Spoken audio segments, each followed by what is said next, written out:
জানিবার কারণে আমার সাংবাদিক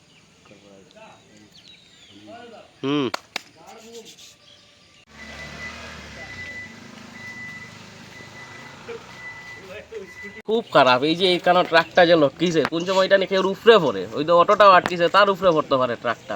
এদিকে আমরা ডেইলি যাতায়াত কি কষ্ট করলাম আমরা জানি, তা জানা তো লইয়া যাওয়া, খালি যাইতে লাগে রেল লিগা যাইরাম। এটা কিছু ব্যবস্থার খুব দরকার আছে ইমিডিয়েট। বিভাগীয় কর্তৃপক্ষে এই ধরনের কোনো কিছু ইয়ে করছে না এখন পর্যন্ত তো সেগুলো কিচ্ছু করতে দেখছি না। আর এটা বাক্কা দিন থেকে আসলে রাস্তা বোনারও বেশি দিন হয়েছে না, তো দেখা যাক কিতা হয়, আশা করি তারা কিচ্ছু করবা।